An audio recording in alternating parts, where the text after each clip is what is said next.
Antes da gente trazer o que é notícia hoje, né? É legal a gente falar como, pelo menos passar o que foi o jogo ontem, a vitória do Cruzeiro sobre o Juventude, aquele 1-0 no Alfredo Jaconi, o Cruzeiro que tinha alguns desfalques, vários problemas, opções até dos garotos do Sub-20 do Cruzeiro no banco de reservas, mais uma vez um banco de reservas bem desfalcado, tinha o técnico Fernando Diniz, mas o Cruzeiro trouxe de Caxias do Sul um resultado positivo, pena que não dependia só dele o Cruzeiro tanto fez, né, nessas últimas rodadas do Campeonato Brasileiro, que chegou para a última não dependendo só dele, dependia também de um tropeço do Bahia, que venceu o Atlético Goianiense por 2-0 e com isso ele acabou com a 8ª vaga do Campeonato Brasileiro, que acabou herdando essa pré-Libertadores, a vaga na pré-Libertadores do ano que vem, o Bahia. O Cruzeiro termina na 9ª colocação, né? O Cruzeiro entra com alguma vantagem na Copa do Brasil, já na 3ª fase, tem uma premiação e a vaga na Copa Sul-Americana fica de consolação para esse Cruzeiro que venceu por 1-0 o gol do garoto Tevez. Foi a primeira vez que ele começou como titular e acabou marcando também pela primeira vez o Cruzeiro, que jogou melhor, né, Seabra? Aquele primeiro tempo, acabou jogando um primeiro tempo bem, no segundo tempo não tão bem assim, mas acabou trazendo a vitória. É o que dá pra gente falar do jogo. E aí teve a consequência do que aconteceu no pós-jogo, a entrevista do Fernando Diniz, aquilo que a gente já trabalhava na semana passada, com a iminente saída do técnico do Cruzeiro, e aí o Diniz na coletiva, que começou analisando ainda o jogo, falando um pouco das dificuldades de vencer em Caxias do Sul, mas ele, assim que perguntado sobre o futuro dele, acabou soltando tudo que estava engasgado, falando de desrespeito, falando da falta de comunicação da diretoria com ele. E aí a gente ficou naquela, né? Esperando e procurando também uma informação do Cruzeiro para esperar o posicionamento do Cruzeiro, já que o CEO do Cruzeiro foi nominalmente citado, né? O Alexandre Matos também. O Diniz disse que não foi procurado por ele, conversado. A última conversa que eles tiveram deixou uma situação muito vaga, né? Em aberto, o que antes não tinha acontecido. Numa primeira conversa com a diretoria do Cruzeiro, o Diniz disse que o contrato seria cumprido até o fim de 2025, mas que na sequência ele acabou escutando respostas vagas, né? E aí deixou essa confusão com relação à indefinição do futuro dele. E aí acabou falando mais um monte também o técnico Fernando Diniz, e a gente até separou, né, Di? Separamos, vamos lá então conferir esse desabafo do Diniz. Pegou muita gente de surpresa, né? Inicialmente eles disseram que seria só o jogador a falar, depois o Diniz chegou então para essa coletiva e a gente separou aí alguns trechos para você acompanhar desse desabafo do Diniz ontem, depois do jogo contra o Juventude. Confere aí. Eu não tenho arrependimento do que eu faço, porque eu sou sério e trato futebol com todo carinho, com todo amor, e a minha vida vai seguir para frente. Eu me sinto extremamente desrespeitado, porque eu estou sabendo isso pela imprensa. O Alexandre Matos me chamou, que falou que tudo pode acontecer, mas uma coisa assim, muito vaga. Eu não posso admitir que uma pessoa me manda uma matéria numa quinta-feira, porque eu estou sabendo disso desde quinta-feira, vocês sabem disso. A Itatiaia sabe muito mais do que vai acontecer comigo do que eu mesmo. Eu acho um desrespeito muito grande, mas muito grande. Eu me sinto extremamente desrespeitado, porque eu tive inúmeras propostas de trabalho e vim aqui para trabalhar no Cruzeiro. Então, para mim é um desrespeito. Um desrespeito muito grande.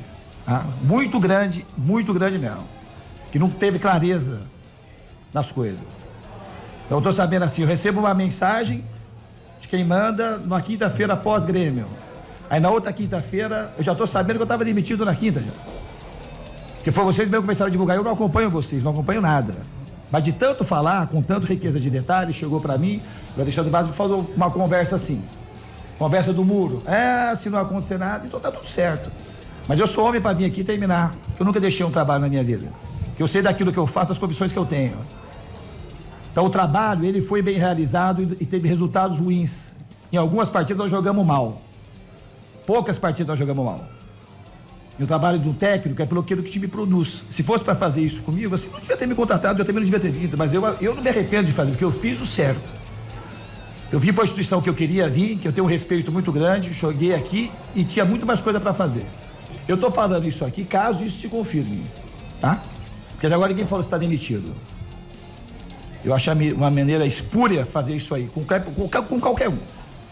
Caso isso não se confirme, que eu espero que isso seja mentira, porque eu custo acreditar que uma pessoa chegar uma semana para sentar aqui até o final de 25, pelo menos. E depois de uma semana você está fora do negócio. Não tem nenhum problema. Chega e fala assim, não tem resultado, aqui, não era isso, queria o resultado, não dá, e fala assim, você está fora, aceitaria uma boa. Mas dessas condições, não. É muita falta de convicção, tá? É isso aí, hoje pela manhã a gente já conversava com o Pedro Lourenço e ele confirmava que teria, coloca até aqui na tela pra gente, acho que já tem aí esse print, a gente já conversava com o Pedro e aí houve a reunião, né, com o Diniz e eles acabaram se acertando. Eu vou até, aí você vai encontrar lá no tempo.com.br, tem as aspas, tá? Também do Pedro Lourenço, né, falando que ele, né, confia muito aí no Diniz. Eu estive em contato também com o staff do Diniz e as informações do staff já eram pela manhã de que talvez não fosse realmente acontecer essa saída, né, do Diniz da forma como se imaginou. E tem uma aspas aqui que eu achei muito bacana e interessante sobre essa reunião, que é o seguinte, que vai ser melhor para o Cruzeiro em todos os sentidos se o Cruzeiro se voltar para dentro e não para fora. Ou seja, né, ficar com essa vazação de notícias, vai para lá, vem para cá, não sei quem fala, e que nessa reunião o Pedro realmente conversou com o Diniz sobre isso. Teve cobrança, sim, mas teve também a questão de tentar fazer com que a meta do Cruzeiro seja mais interna do que externa, né? Obviamente cobrando uma transparência nesse sentido, né, que a imprensa possa ter as respostas para estar passando realmente para o torcedor, porque nós somos o elo, né? Mas que também com o Cruzeiro se voltando mais para dentro, para o trabalho feito entre eles, e é por isso que o Pedro diz, nós confiamos no trabalho dele, tivemos essa conversa, e dos dois lados, gente, é bom que se diga isso, nessa reunião foi colocado tudo, né? Eu não gosto disso, você não gosta daquilo, então foram traçadas metas para que eles possam continuar num sentido de mais apaziguado, né, o momento. O Cruzeiro vai ter jogadores, obviamente, chegando, né? O Gabigol, a gente já falou, assinou contrato dia 8 de novembro, o pré-contrato com o Cruzeiro. A reunião do Dudu foi hoje de manhã, depois o pessoal vai colocar aqui, com o Palmeiras. Entre Cruzeiro e Palmeiras já está tudo certo, mas vem outros por aí. Deixa eu ouvir nossos comentaristas. Ô Dani, você sempre defendeu, e ontem também eu acompanhava, obviamente, a transmissão de vocês. Você falou que essa entrevista do Diniz tinha sido realmente uma entrevista em relação ao que acontece no futebol e o que a gente está acostumado, né? Que é o imediatismo, aquela coisa toda. Que você era totalmente a favor dessa parte, assim como você não achava que o Diniz tinha que sair, né? Eu achei a entrevista do Diniz perfeita. Eu acho que ele chegou ali e falou, olha, tem que ser olho no olho. Ele ainda fez assim com a mão. Quem não tá na live, tá fazendo aquele sinal de 2 no olho, né? Tem que ser olho no olho, tem que ser assim. Vai mandar embora? Tudo bem, não tem problema, é do futebol, mas senta e fala. O que ele falou ali, conversa de muro, é fofoquinha, é coisinha. Não sei, vai, não vai, quem sabe, fica, não fica, não. A coisa tem que ser muito reta, tem que ser clara. E o Diniz está certíssimo nisso. Uma coisa é o imediatismo, outra coisa é a conversa dentro do clube. Para mim são duas coisas que ele falou ali e eu concordo com as duas.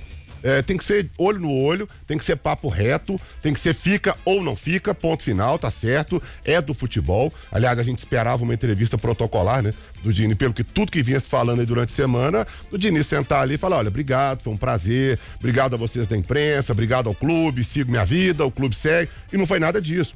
Uma entrevista completamente o contrário. E eu achei a entrevista dele ótima no que ele fala também na questão de sequência. Falou, pô, mas espera aí, até o final de 2025, ok, mas eu sento aqui com 2 meses, vocês me mandam embora porque o resultado não veio, que convicção é essa que o Cruzeiro tem? Então, olha, é o que eu venho falando há muito tempo, eu acho que o Cruzeiro tá certo nesse ponto, tá errado no sentido de não ter sentado com o Diniz e conversado olho no olho, segundo o que ele falou. A gente não ouviu o outro lado, claro. Mas pelo que o Diniz falou ali, ele estava bem bravo, né? Eu acho que a coisa não foi feita assim. Agora, a parte da sequência, claro, pra mim é óbvio, o Cruzeiro erraria 2 vezes se mandasse ele embora agora. Deixa o cara começar com outro elenco, com pré-temporada, aí sim nós vamos ver lá pra frente. Lério Gustavo, você acho que foi quinta-feira, não foi que eu apresentei o programa, que você estava querendo contratar o Diniz pro Atlético, né? Claro. Então você achou que, né, você ainda fez elogios para ele, obviamente. A decisão foi a correta, na sua opinião? Com certeza, o Fernando Diniz é um ótimo treinador, sabe? É claro que é tudo aquilo que a gente fala aqui e às vezes a gente precisa ser repetitivo. O Fernando Diniz, ele agora vai ter um tempo para iniciar a pré-temporada, que vai ser curta, infelizmente, mas ali para quem ficar já está meio que estabelecido o conceito dele, entendeu? Isso. E aquilo que a gente analisava também.